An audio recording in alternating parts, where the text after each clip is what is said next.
Hey, what's up guys? John here. What is happening right now in New York City is absolutely unbelievable. And unfortunately, it looks like this is going to continue happening all across the country.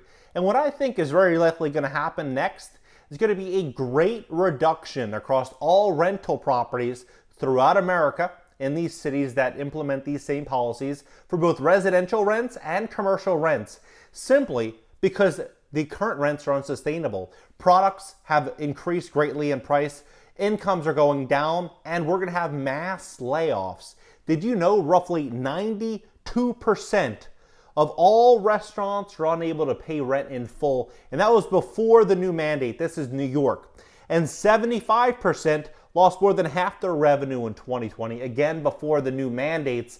And these mandates, according to The Hill magazine, are taking 35% of their potential customers away from each business. So what could happen next? Well, we're going to see all of these businesses close up shop. And for me as a real estate investor, I'm looking at this saying, well, how low will rents go? And what is fair market value to pay for any of these assets? Because this right now is all up in the air. People don't know. The people that are buying based on today's value, I believe are very likely going to get wiped out when rents reset, because what's going to happen is that they're buying these properties based on today's cash flow, and if today's cash flow goes away, they're holding a negative yielding asset, and it's only a matter of time until they have to walk away from the property. Now in this video, I'm going to break down everything that you need to know about New York and likely America going forward in the next 6 months. So please smash the like button. Let's begin. New two-tier society that's being built out through this mandate. One of the heads of BLM has gotten to a confrontation, and essentially he's on a collision course with Democrats, according to Newsweek.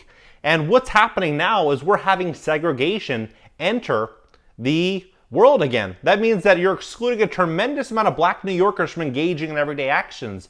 What we're seeing, at least I'm seeing a lot on social media, is that a lot of black people are sitting outside eating because they don't have proof and they can't go inside to actually enjoy a meal with their family. So we're bringing back segregation, which is ultimately likely going to bring back a lot of upset people that are looking at this saying, hey, I worked my tail off, I'm losing my job, and now I have to eat outside in the freezing cold because that's coming in a couple months. Then what we're also seeing now is a wave of murders and crime. People are upset, people are angry, they're losing their livelihoods. And we can all reflect back on what AOC said last year. She said, residents who need to shoplift for some bread is okay. Well, this is what's happening right now in New York. When people don't have a way to provide for themselves, they're resorting to any way possible to make money, to keep the lights on. Right now, third world New York drugstore shelves empty amid shoplifting surge. Thanks to the citywide shoplifting tsunami, bare necessities are now rare luxuries on drugstore shelves across New York City. It looks like in the third world, bemoaned one Manhattan resident after eyeing the aisles of a CVS on 6th Avenue in Soho desperately low of toothpaste, face wash, and hand sanitizer. They've all been stolen, a CVS employee told the Post. State bail reform laws make shoplifting a promising career option for some New York City crooks. One man, Isaac Rodriguez, 22 of Queens, New York, was arrested. He was arrested 46 times so far this year. This is just how many times he's been arrested. The blame goes straight to the halls of power in Albany, says New York top cop. Now, what ultimately happens to these small businesses? Walgreens, they have endless money, it seems. And CVS, they can absorb these losses. But the small mom and pop store can't absorb these losses. So these mom and pop stores, they have fixed rent, fixed utility costs, and now rising prices, increased shoplifting, and less customers with these new mandates. It's the recipe for bankruptcy in New York, unfortunately. The blame goes straight to the powers of Albany. Insanity. The police commissioner tweeted last week in response to the Post report, no other way to describe the resulting crime that has flowed from disastrous bail reform laws. And you have a roughly 40% of New York Police Department that could potentially be out of a job. What will likely happen to the safety of New York? You know the answer to that. It's going to turn into a very scary place to live, to walk, and to enjoy. Serial shoppers, even if arrested, typically walk free the same day. Cases against them are often not prosecuted. Drugstores filled with aisles of small necessities offer an easy to harvest gold mine for thieves. There's a rumor right now that what they're doing in New York is that they are stealing as much as possible, whether it be toothpaste and a hand sanitizer, all of these small items. They're grabbing and stealing as much as possible. Then they're setting up an Amazon store and selling all of these goods online. Now you think about it, it's all profit for the thieves, and they have very little downside risk as to if they got busted for the crimes. They're released the same day.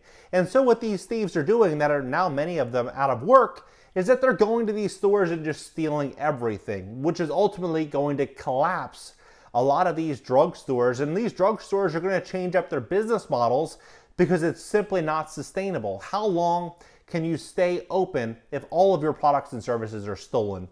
They go on to say that as of September 12th, the city has 26,385 complaints of retail theft, the most ever recorded going back to 1995. It's a 32% spike from last year of 20,024, a 38% spike from 2014.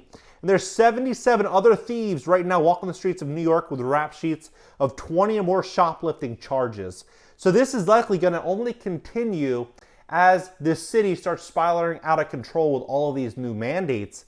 Then what we're seeing is a whole nother group of criminals that are saying, you know what, the Amazon hustle, that's okay, that might be okay, but I want a bigger score. And this is what's happening right now. There's a gang called Own Every Dollar, and what they're doing is they go to the restaurants, these nice restaurants, venues, they follow the nice cars, they look for good targets, and then they rob these targets of their jewelry. And these are some of the big hits that they've had recently. So in Opus Lounge, a 34-year-old was killed for his encrusted chain, rings, and Rolex. Same place, two men robbed and shot, one fatally injured. And 207th Street, a 23-year-old man was stripped of jewelry by four people and shot several times in the chest, butt, and leg before driving off with his watch. Silver Tower condominiums, and off-duty police officers allegedly robbed of a Tag Heuer watch. Pergola, $100,000 worth of jewelry, including an AP, is nabbed from a 34-year-old customer. Tao downtown, $4 million of jewelry. Buddha Bar, $150,000 in jewelry stolen off a diamond dealer businessman outside the restaurant. Pergola, another $100,000 of jewelry stolen from a patron. Police fire shots at 3 suspects, one of which is arrested. I believe that the crime is only going to continue because we have that survival instinct mentality. If you have a father or a mother and they have a child to protect and provide for, what are they going to do if they lose their job, if they lose their source of income? They're going to do whatever it takes to feed that child and to keep the lights on.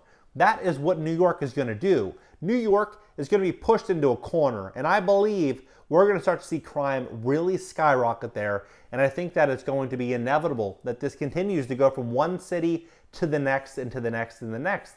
But the big question that I ask myself is, if you're considering to buy retail or office, real estate, multifamily real estate, is what is life looking like in 6 months and 12 months from now? How low will rents go? Because rents are determined by the incomes in the community. If people have less money to spend, the cost of goods and services are increasing, taxes are increasing, the new health mandates are here, and you have 30 or 40% of the entire community unable to qualify for a job. What are we going to have?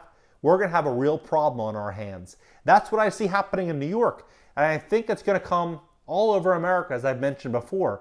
But it's just scary for me. When I'm looking at real estate and I want to buy a multifamily or a commercial building or a retail or office building, how can you properly evaluate the asset of that property with all of these questions looming above us?